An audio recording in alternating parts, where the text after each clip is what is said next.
রেখেছিলাম। একটা হচ্ছে নোড মডিউলস, একটা হচ্ছে package lock dot Jason. Package lock dot Jason বলতে হলে আগে নোড মডিউলসটা বুঝতে হবে। এটা যদি খুলি আমি ওপেন করি, তুমি দেখবে এর মধ্যে না প্রচুর ফাইল ফোল্ডার আছে। বেসিক্যালি ওই নোড যা যা প্যাকেজগুলো দিচ্ছে npm প্যাকেজ, তার রিপ্রেজেন্টেটিভ হচ্ছে এই নোড মডিউলস। আর তার সম্পর্কে ইনফরমেশন গুলো থাকে হচ্ছে প্যাকেজ লক ডট জেসন এ। প্যাকেজ ডট জেসন এ আমার কাজে যেটুকু দরকার সেটা থাকে present. Package lock dot JSON এ নোড মডিউলস এর ভিতর যা যা আছে তার সমস্ত কিছুর ভার্সন ইনফরমেশন থেকে আরম্ভ করে ইন ডিটেইলস যা কিছু সেটা থাকে প্যাকেজ লক ডট জেসন এ।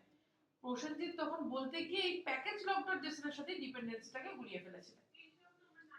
তো এটা প্রজেক্ট রেসপেক্টে নয়, এটা তোমার টোটাল নোড মডিউলস রেসপেক্টে।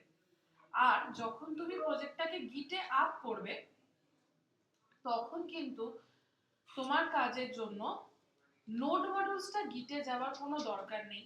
তোমার ওখানে প্রজেক্টের ক্ষেত্রে বাকিগুলো যেতে পারে। নোড মডিউলসটা এমনি দেখে বুঝতে পারছো, দেখো ফোল্ডারের ভিতর ফোল্ডার, তার ভিতরে ফোল্ডার, আবার ফোল্ডার, মানে প্রচুর ফাইল ফোল্ডারের ভিতরে। তো এইটা ওখানে যাওয়ার দরকার নেই। তার জন্য যেটা বানাবে সেটা হচ্ছে ডট গিট ইগনোর ফাইল, যেটা রিঅ্যাক্টে অলরেডি বানানো আছে, তোমাদের দরকার পড়বে না।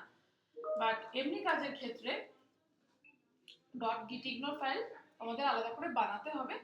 সেখানে জাস্ট এই জিনিসটা উল্লেখ থাকবে, ডট স্ল্যাশ নোড মডিউলস ফোল্ডারটা যখন গিটে আপলোড হবে, গিট এই ফাইলটা অটোমেটিক চেক করে। এটা বাই ডিফল্ট নেম, তুমি নামটা চেঞ্জ করবে না, যা নাম আছে তাই দিয়েই কাজ করবে। তো তার রেসপেক্টে ও চেক করবে যে কোনো যদি কাউকে যদি তুমি বলে থাকো ইগনোর করতে, ও তখন সেটাকে আর ইনস্টল করে না। এবার তুমি যদি লোকাল মেশিনে আবার প্রজেক্টটাকে চালাতে যাও, without node modules npm run build হবে না। তাহলে সেক্ষেত্রে কি করবে, npm ইনস্টল, npm i দিলে আবার নোড মডিউলসটা ইনস্টল হয়ে যাবে। তারপর তুমি যেভাবে npm রান বিল্ড করে প্রজেক্টটা চালাচ্ছ সেটা করতে পারবে। তাহলে গিটে নোড মডিউলস যাওয়ার দরকার নেই, কিন্তু গিট থেকে বাই চান্স ক্লোন করে যদি তুমি কোনো প্রজেক্ট নামাও তাহলে সেখানে তোমাকে npm আইটা করে নিতে হবে, না হলে কিন্তু npm রান বিল্ড কাজ করবে না।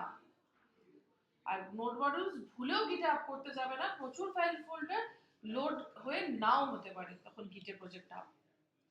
তাই জন্য এটা মাথায় রেখো, এই ফাইলটার দরকার আছে, এই গিট ইগনোরটা। যদি স্ক্রিনশট রাখার হয় রেখে দাও, যদি কেউ রেকর্ড করে থাকো তাহলে তো ভালো, যদি রেকর্ড না থাকে তাকে অ্যাটলিস্ট স্ক্রিনশট একটা থাকুক যাতে ফাইল নেমে কোনো মিস্টেক না আসে। আচ্ছা, আর কাস্টমাইজেশনটা ওদের অফিশিয়াল সাইট রেসপেক্টে আছে। এখানে যদি যাই, থিমের ক্ষেত্রে থিম দিয়ে চেঞ্জ করা যায়, তো ওদের প্রিডিফাইন্ড আছে। যদি তোমাকে এক্সট্রা কোনো কালার নিতে হয় কিভাবে নেবে, তোমার যদি সেক্ষেত্রে নিজে থেকে যদি কোনো ফন্টের ওখানে সেটআপ করতে হয়, ফন্ট ফেস তুমি বানিয়ে নিলে, নিয়ে তার পরবর্তীতে সেই ফন্টগুলো যদি প্রোভাইড করতে হয় সেটা কিভাবে করবে, তো সেগুলো সমস্তটাই এখানেই হয়। ফন্ট দেখো পপিন্সেরও সেটআপ করেছে, এখানটাতে ফন্টের নামটাকে দিয়ে কাজ করেছে, তো ওটা থিমে করতে হয়। বা ব্রেক পয়েন্ট যেগুলো আছে, মানে হচ্ছে এসএম এলজি, এগুলো মেজারমেন্ট চেঞ্জ করতে হবে, তাহলে ব্রেক পয়েন্টের থ্রুতে কাজ করতে হবে। তো কি কি করা যায় চেঞ্জ, সব যায় না বাট কি কি যায় তার একটা লিস্ট ওরা মোটামুটি দিয়ে দিয়েছে। তারই একটা মিনিমাল আমার কাজটার ক্ষেত্রে করা আছে, ছোট করেই করা আছে।